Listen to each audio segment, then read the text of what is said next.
And welcome to a new podcast from the Belt and Road Institute in Sweden. My name is Hussein Askary. Today is March 11th, 2021.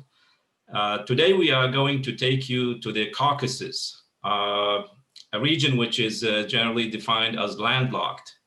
And we will explore what the term landlocked means, what are the disadvantages of that, and how initiatives like the Belt and Road Initiative and other initiatives can help these countries to reach out to the rest of the world to fulfill their economic potential.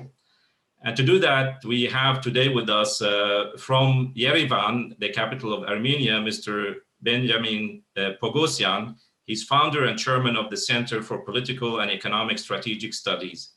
Welcome, Benjamin. Hello, and thank you for having me. Thank you for taking the time to be with us. First of all, we'd like you to say something about yourself, what you work with, but also if you can explain for us what your take is on the idea of being a landlocked country, and Armenia is extremely landlocked country, and what does that imply for your country? Yes, I'm an expert on regional security dynamics, and I'm mainly covering South Caucasus and also Middle East, mainly Turkey, Iran, and Syria. I was deputy director and then director of the Institute for National Strategic Studies, Ministry of Defense in Armenia from 2010 until 2019. And it was the only state think tank in Armenia which provided Armenian political and military leadership with analytical pieces and policy papers and policy briefs on security environment around Armenia, on foreign policy challenges faced by Armenia, and also recommendations how to overcome these challenges. And after leaving that position in 2019, I established the center, as you mentioned, center called Center for Political and Economic Strategic Studies. I'm the chairman of the center, and again, our center is being involved in studying and researching regional security dynamics. Again, South Caucasus, Middle East, but also we are looking for the relations between Russia and the United States, and also the US and China relations, seeking to understand what impact the development in these relations may have on South Caucasus and particularly on Armenia. Regarding the South Caucasus and being landlocked, I believe I'll now would like to share the screen. You will see the map of the South Caucasus to have a better understanding. Yes. I think if I interrupt you, recently in September last year until November, 10th of November, people saw your country in the news because of the Nagorno-Karabakh war with Azerbaijan. Some people might be familiar with this, but we are not going to discuss the war itself because the purpose of our work is to actually reach peace through economic development. So that's why we're not going to discuss this. And actually, we will have a guest also from Azerbaijan in the next part of this podcast. So please go ahead. Yes, also I'm not going to touch the 2020 Nagorno-Karabakh war. So you see the South Caucasus, it's Georgia, Armenia, Azerbaijan, international recognized states, and three partly or non-recognized states, Abkhazia, South Ossetia, and Nagorno-Karabakh. You see them on the maps, and you can see that Georgia has access to sea. It's Black Sea, and Azerbaijan has access to Caspian Sea. So the only fully landlocked country is Armenia in the South Caucasus, and also due to the conflict in Nagorno-Karabakh, Armenia has only two open borders. We have open borders only with Georgia, north, and we have open borders only with Iran in the south. So our borders in the east, border with Azerbaijan, and to the west, border with Turkey are closed. So definitely, this situation puts pressure on economy and our economical development. So I also would like to mention that if you go to the main international financial organization databases like World Bank and International Monetary Fund, you will see that, for example, the per capita GDP in Armenia is almost equal to per capita GDP in Azerbaijan. And immediately before the pandemic, I mean at the beginning of 2020, our GDP per capita even slightly above than in Georgia. But in general, we are the middle income country for the listeners How and big is viewers your having better. population compared to your Yes, neighbors? look, Armenia's population is approximately 3 million, a little bit less than 3 million. And we have Georgia, which population is 3.7 million. And we have Azerbaijan, whose population, according to our estimate, is approximately 7 million. So Armenia is a less populated country in the region, a little bit less than 3 million of population. Another issue is that we are almost 100% Armenians living in Armenia. 98% of population is Armenians, and ethnic minorities are only 2%. But we have a lot of ethnic minorities in Armenia. We have Kurds, we have Yazidis, we have Russians, Jews, Greek people, a few Georgians. And of course, you are a very proud nation. Armenians are very proud people because you have been part of a long history, of course. Not only wine comes from Armenia, but you have many other aspects of a very old culture. Yes, so we are a very old civilization. I'm not going to speak about Armenia's history, just to present the history that the first semi-state formations were established in the territory of current Armenia and also in the territory of current Turkey. Armenian state formations, they have been established approximately 2000 BC, like 4,000 years, 4,000 years ago. And also Armenia is the first state which accepted or adopted Christianity as a state religion in 301 AD, more than 1,700 years ago. We have our own alphabet. It's a unique alphabet. We do not use Latin alphabet or Russian alphabet. But let's come back to 21st century, I believe. So you see that, Armenia is a landlocked country, no access to sea, and 2 or 4 borders have been closed since early 1990s due to the Karabakh conflict. And in these regards, any initiatives, initiatives to establish new routes to increase connectivity definitely are being welcomed in Armenia. And in this regard, the Chinese initiative, Belt and Road Initiative, which was called One Belt, One Road, and then was renamed Belt and Road, I believe, in 2016, 2015, 2016. This is one of the initiatives which can be extremely helpful for states like Armenia, who has no access to sea and also who has problems with open borders. And also, we have no access to sea, and also we have railway access only to Georgia. We have no Armenia-Iran railway, and the railway which connected Armenia to Russia, it was passing through Azerbaijan, and it was closed in early 1990s. And the railway which may connect Armenia with Russia via Georgia, via Abkhazia, it also has been closed since early 1990s due to the conflict in Abkhazia. So we have a railway connection only with Georgia. So our main export-import routes are Georgian Black Sea ports, Batumi and Poti. We are reaching there by trains, or we are importing many goods via Black Sea. They are reaching these Georgian Black Sea ports, Batumi and Poti, and then they are being brought to Armenia by railway. And some export to Russia is going by highways through Georgia by big trucks. And also we have some export-import via Islamic Republic of Iran, but again, only through highways, because as I mentioned, we have no railway connection with Islamic Republic of Iran. So in general, this is a geography of South Caucasus and in particular of Armenia.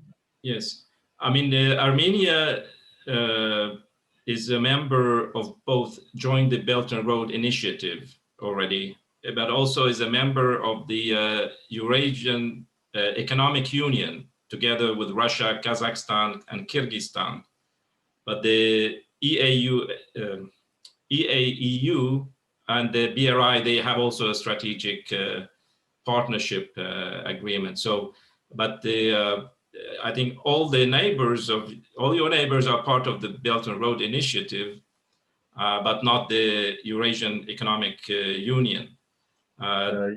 and also your region is part of the what's called the Traseka, the European Union, Caucasus, Central Asia, but that's more or less a diplomatic. There's now no muscles behind it. There are no roads or railways being built behind it.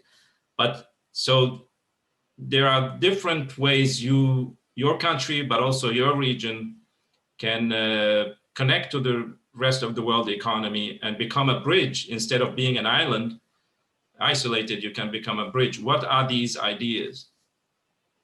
Yes, you're absolutely right. Armenia is both a member of Belt and Road Initiative and also is a member of Eurasian Economic Union, these five-state organizations, which was established in late 2014, beginning of 2015.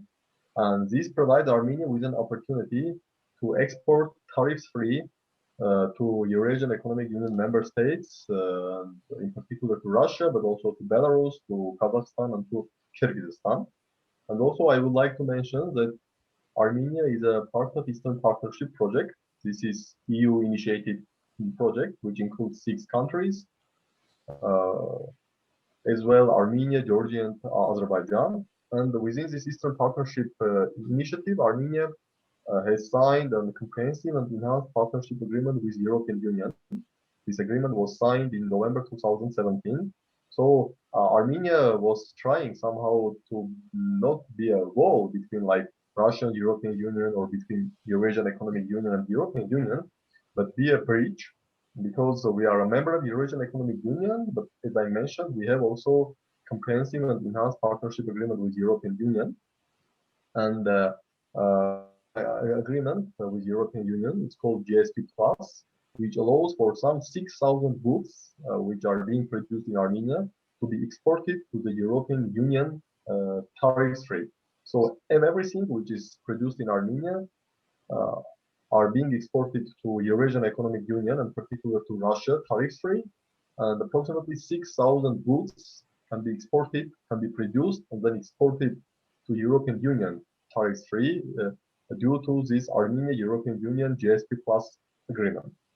And also, you know that recently Islamic Republic of Iran signed an interim free trade agreement with Eurasian Economic Union.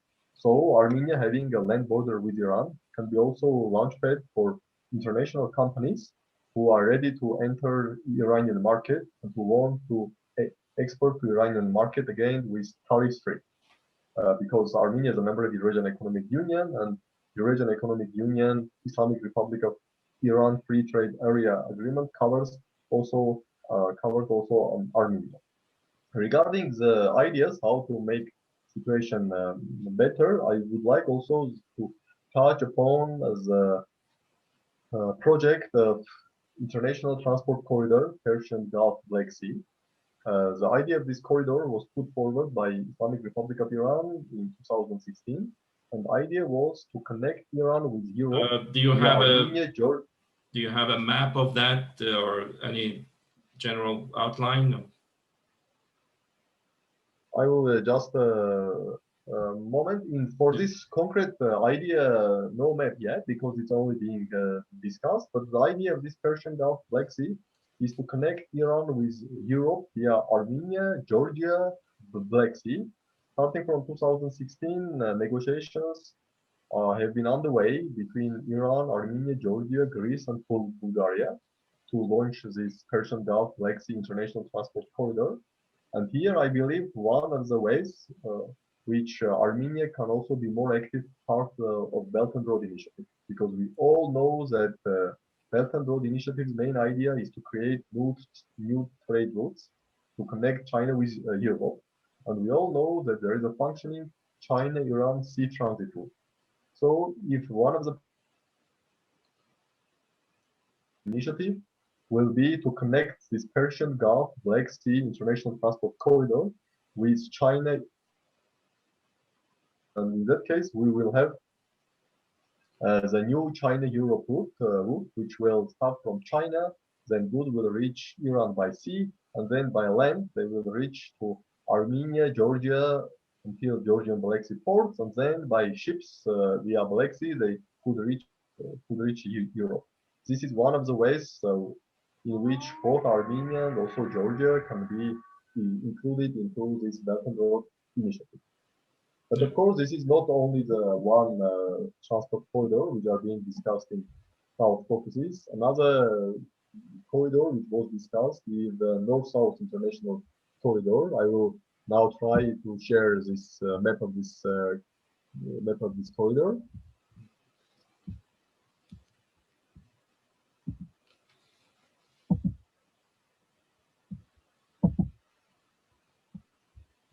Just a moment. Yeah. Okay.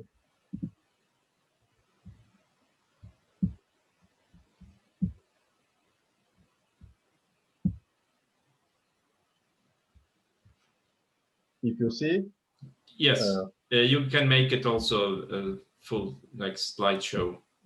It's easier. Okay.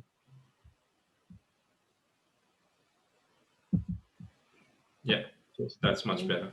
It's here. Yes, it's here. So this is another transport corridor which is being discussed. It's called International North-South Transport Corridor, and the idea is to connect India with Northern Europe via Azerbaijan, via Persian Gulf, Iranian ports. And then there are two options. One option is that this route will continue from Iran to Azerbaijan, and then from Azerbaijan to Russia, and then from Russia to Northern Europe, to Finland, but also to other Scandinavian states like Sweden, Norway, and also Denmark. And another option is to start from India to reach Persian Gulf coast of Islamic Republic of Iran, and then reach to the Russia via Armenia and then Georgia. And I believe here we should not discuss these two options as a zero-sum game, like either or this option may win or another option may win. I believe both India and also Europe should be interested to have as much alternative routes as possible. And in this case, I believe these both routes, the first, India, Iran, Azerbaijan, Russia, Northern Europe, or India, Iran, Armenia, Georgia, and Asia via Black Sea to Northern Europe, or via territory of Georgia to Russia and Northern Europe. These can be discussed. And I believe here also, the Chinese Belt and Road Initiative can play a role to include these international north-south corridors into these projects, into Belt and Road Initiative. We know that the key idea behind BRI is connectivity, and not only the physical infrastructure. Now there is a so-called digital Silk Road, which will connect digitally China with Europe. And you can see both from previous map and also from this map that South Caucasus in general and Armenia in particular can have a role in being a bridge between East and West, and also between the North and South. Yeah. Recently, I mean, if we can go back to the map of the region itself, a new route from China through Kazakhstan and over the Caspian Sea to Baku. The first trains went from Istanbul, but through Baku and then to Tbilisi, circumventing Armenia and then into Kars in Turkey, inside Turkey. So now this is now an established route for train. I think Turkey is mostly interested in exporting special metals like boron to China and then importing others from. But it doesn't need to circumvent Armenia in case we have a different situation, of course, in the future. So as you said, this is not a zero-sum game. All nations can win from these types of connections, including the south-north. It can go either through Azerbaijan or Armenia, it doesn't matter. It is the advantages that these countries can offer which are important. Yes, I fully agree with you. The corridor which you mentioned, it's called the Middle Corridor or International Caspian Sea Transport Corridor. And the idea is to bring goods via railway from China to Kazakhstan, to Caspian shores of Kazakhstan, and then via Caspian Sea to Azerbaijan. And in 2017, the new railway, Baku-Tbilisi-Kars, was launched, which now connects Azerbaijan with Turkey. And yes, now trains can, they may depart China, they may reach Caspian Sea in Kazakhstan, then by ferries or special ships, they are being brought to Azerbaijan, and then by this Baku-Tbilisi-Kars railway, they are entering Turkey, and from Kars via Erzurum, they may reach to Istanbul and even to Europe. This corridor is called Middle Corridor. It does not covering or passing through Armenia, but again, as I mentioned, we should not perceive this as a zero-sum game. That okay, let's exclude one country and put our all focus in another country. I believe the international trade is growing, and even this COVID-19 pandemic or the disruption of these global supply chains, it cannot stop the global trade from growing. And definitely, my understanding is that all participants in this global trade, both big states, great powers, and also middle powers like Turkey and small states like Armenia, Georgia, or Azerbaijan, they all can be better off if they will not compete with each other, trying to exclude anyone from any regional project, but trying to provide alternatives. You I had believe, earlier you showed me a map of the different corridors that can go through both Azerbaijan and Armenia. Yes, this is a corridor. This idea of this corridor is being discussed after the end of Second Karabakh War, starting from late November 2020. Trilateral statement. Okay, so this Armenia, Azerbaijan, and this Russia. is what, if I may interrupt you, the ceasefire between Azerbaijan and Armenia was brokered by Russia, and the Russians said there are certain economic incentives for both sides to. Is this part of the Russian proposal? Yes, we may say that the war was stopped by a Russian intervention, and there were two statements signed by the leaders of Azerbaijan, Armenia, and Russia. One, it was a statement on November 10, 2020, which stopped the war. And the second statement was signed on January 11, 2021.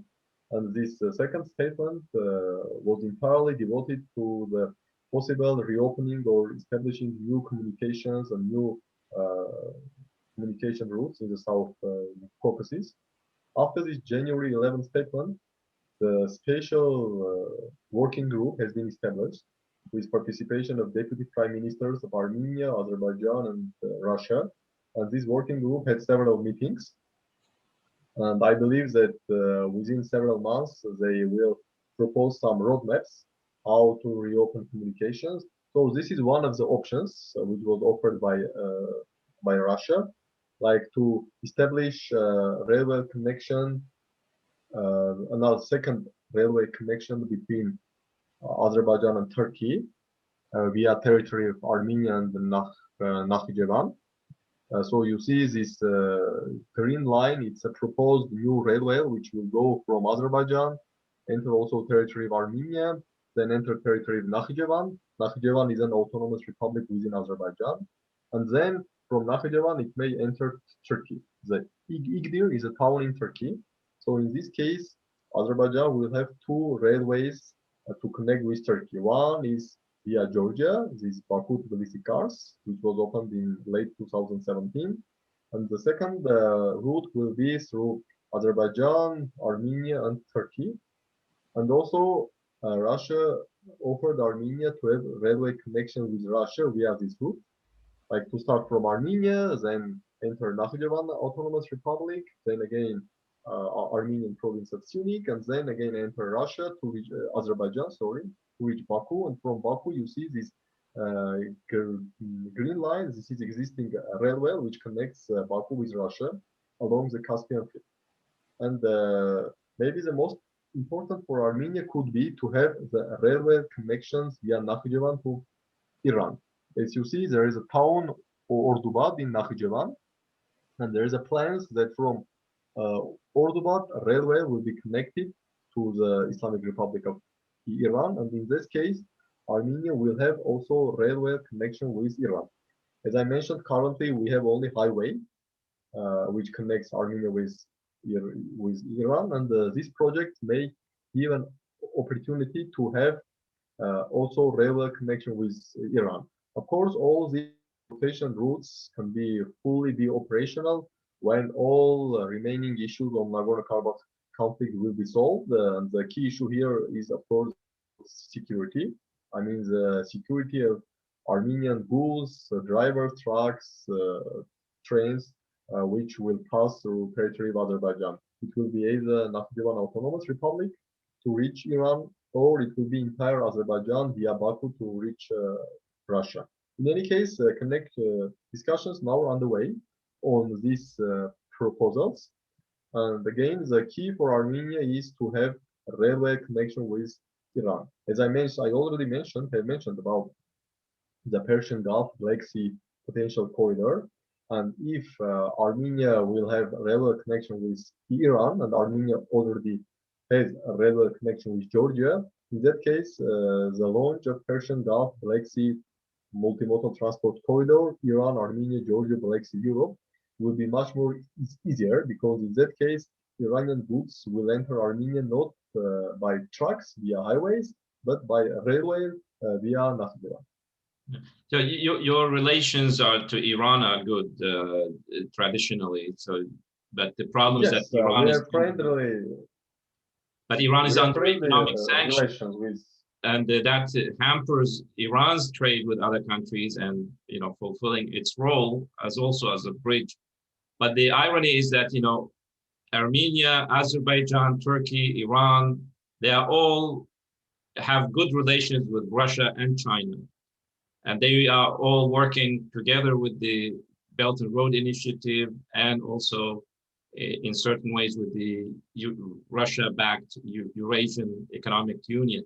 The only problem, the only gridlock, so to speak, is in the border between these countries themselves. And Armenia is right in the middle of this whole complex. So it's very obvious that what you are describing is that this is a way of getting out of that tension. I mean, there are many political and historical issues that have to be resolved, but what we understood also from the Arab-Israeli peace process is that nobody discussed the economic aspects, making the living standards of the Palestinian, Jordanian, Syrian, Lebanese, and Israeli people better as part of the peace process.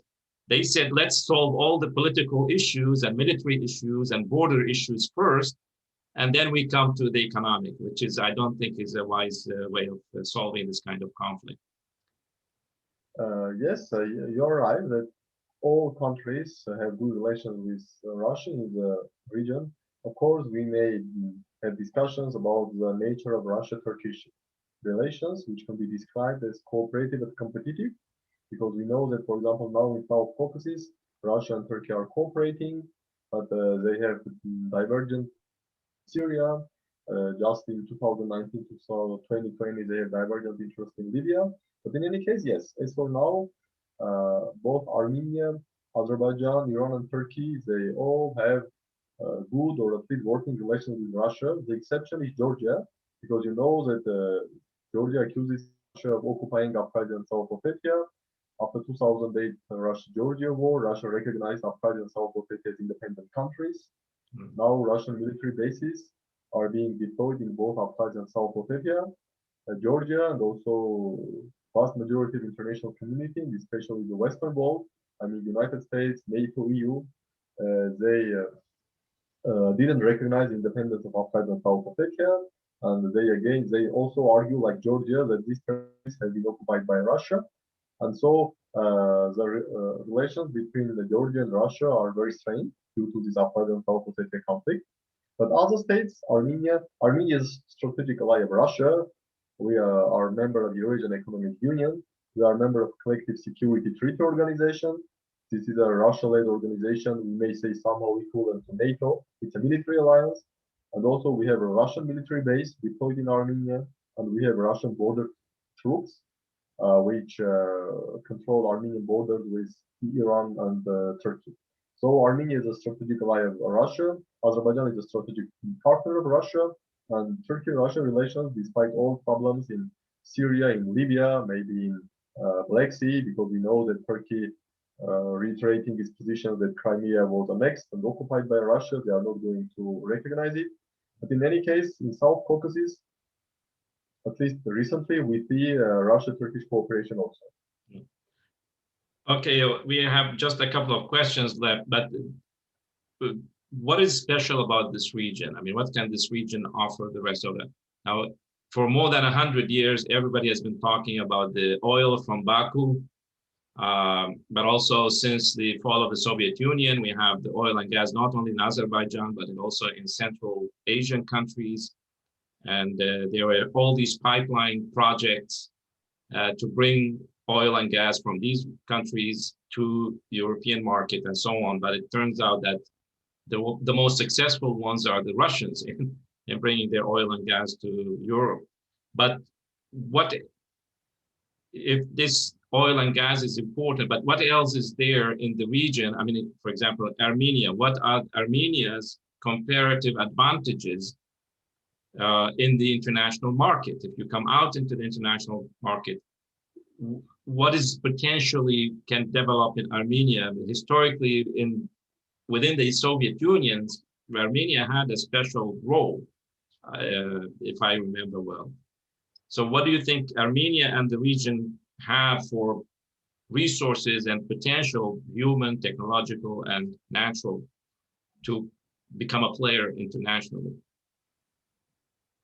The key comparative advantage of Armenia is information technologies, and it's a human capital of Armenia, the high-skilled youth of high-skilled youth of Armenia, and a relatively cheap labor force.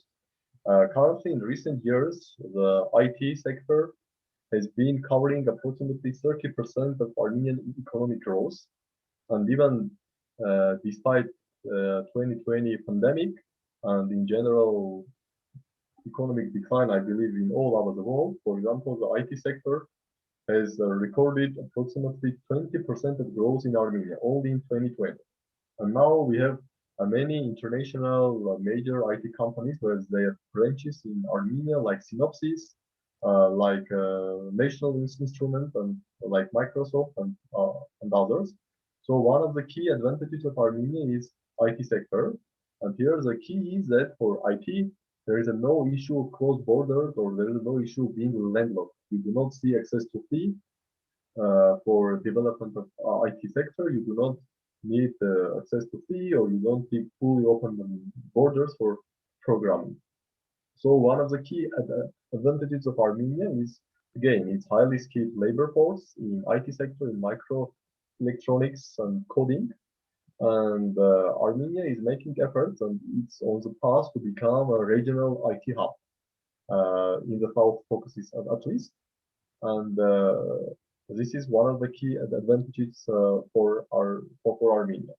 The other advantage could be, as I mentioned, we are in a unique position to offer companies from all over the world to come to produce in Armenia and export tariff-free both to Russia, because we are a member of the Eurasian Economic Union, and also many goods can be exported tariff-free to European Union, because we have the GSP Plus agreement with European Union.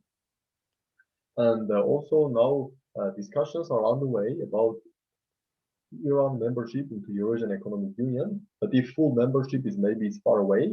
As I mentioned, in 2018, Iran signed with Eurasian Economic Union an interim agreement to establish a free trade area. So Armenia also is offering companies all over the world come invest in Armenia, produce, and you have through the Russian market with tariff-free export, 140 million people. You have more than 6,000 goods which can be exported tariff-free to EU, approximately 500 million market. And also, yes, we all know that Iran is under sanctions, and situation has deteriorated as former President Trump withdrew U.S. from nuclear deal in May 2018. But we may hope that under the Biden administration, some understanding may be reached between U.S. and Iran. Maybe United States will return to a nuclear deal, and these new sanctions imposed by President Trump will be removed. And in this case, Armenia also is able to offer all companies all over the world, please come here invest in Armenia, produce in Armenia, and you also will have tariff-free access to 84 million Iranian market. Yeah. Iran is a huge market, of course, which people don't really know. It's 90 million people, Yeah. and relatively wealthy country if the sanctions are lifted, but also you have neighboring Iran, you have Iraq, the whole Gulf region, and so on and so forth. So that's a great advantage. My final question is, what can Europe or the EU and the United States do in this situation? What can they contribute to make sure that we both have economic cooperation, but also peace in this region? I believe the key for the United States and the European Union not to view their relations with Russia in a zero-sum game approach. Because we all know that South Caucasus was a part of the Soviet Union.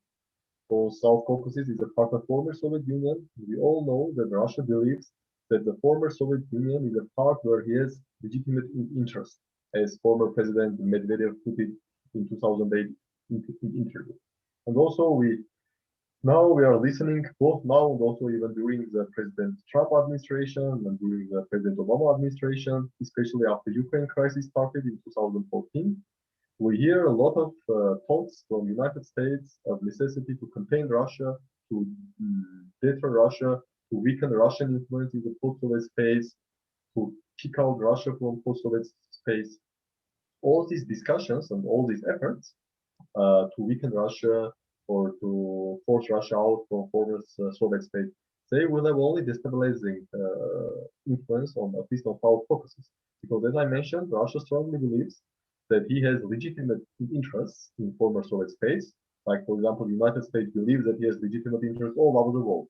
You know that for the United States, Western Hemisphere is an area of legitimate interest. Asia Pacific is an area of legitimate interest.